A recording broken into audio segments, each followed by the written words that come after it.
si kasta oo ay noloshu adag tahay waxaad ogaataa inay jiraan weli fursado ku dhimani waxba ha niyad jabin dunidu maaha maanta oo keliya waxaad ogaataa inaad tahay qof karti leh oo aanay loodin karin duruufaha iyo wakhtigaadigi marnaba ha isdhiibin lama gaadhin wakhtigaagii guusha erayadan waxaa laga yaabaa inaanay adiga wax macnaa kuu samaynahaynin balse waa daawada iyo kiniinka keliya ee ay quutaan iskuna maaweeliyaan dadka hadafka iyo hiigsiga dheer lihi daawade bal ila dhux qisadani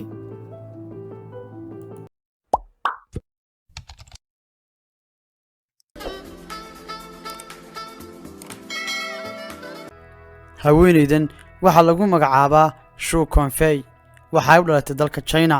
waxa ahayd ilmaha u yar 3 carruur oo ay dhaleen qoys faqar ahi aabaheed wareerka u shaqayn jiray iyadoo aan dhalan ayuu indhaha beelay qayb faraha ka midna go'een kadib shil ka soo gaaray warshadu ka shaqaynayay hooyadeed iyadoo 5 jir ah ayay geeriyootay dantu waxa ay ku qasabtay iyadoo ilmo yar ah inay reerkooda u shaqo tagto waxa ay xoolaha u raaci jirtay dadka deegaankooda si lacagta ka soo xaroota ay qoyskooda ugu kabto isla xilligaa ayay waxbarashada ku jirtay oo ahayd qofka keliya ee qoyskooda ka tirsan ee waxbarashada dugsiga sare gaadhay sanasiib darro markay 16 jir ahayd ayay iskaga hadhay waxbarashadii maadaama ay xaaladdu ku adkaatay waxa ay soo aaday magaalada Shenzhen si ay uga shaqaysato halkaasi magaaladaas waa adeerkeed deganaa ay warshad ku taala ka shaqayn jirtay kadib muddo sanado oo ay shaqaynaysay waxay urustay xoogaa lacaga iyadoo shirkad u gaar ah samaysatay waxa ay samaysay dhowr isku day oo ganacsi oo ilaa 11 shirkadood ay samaysay balse dhammaan isku dayaas way guuldareysteen nasiib wanaag si kastoo ila dala dhacday duruufaha nololeed ugu dambeyn 2003 ay aasaastay shirkadda ay ula baxday Lensi Technology waxa ay soo saartaa shirkadeedu saacadaha dhaladooda iyo muraayadaha sare ee moobilada la saarto shirkadeedii ayaa samaysay kobac dhaqaale oo ballaaran taas soo noqotay mid samaysay screen-ka moobilada saacadaha iyo agabka kale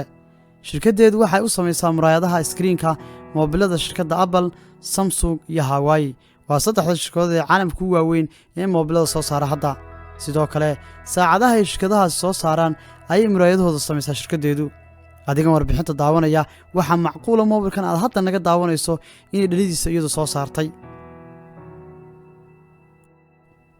maanta Shu waa haweeneyda ugu hodansan guud ahaan Shiinaha sidoo kale waa haweeneyda ugu hodansan dunida ee iyadu hantideeda tabcatay World Richest Self-Made Woman sidoo kale waa haweeneyda ugu hodansan dunida haweenka tiknoolajiyada ka ganacsada waxay haystaa hanti kor u dhaafaysa 15 bilyan oo dollar maanta gabadha hantida haysataa waxay ku dhalatay faqiirnimo nolosheeda marnaba ismay dhiibin hooyadeeda ayaa carruurnimo ku weyday sidoo kale aabaheed ayaa iyadoo aan dhalan curyaamay waxbarashada ayay uga hadhay si ay nafteeda iyo nafaha walaalaheed u dabarto xoolo raacnimo ilaa bilyaneernimo nolol dhaxaysa ayay soo martay waa hooyo 2 carruur haysata oo 51 jir ah maanta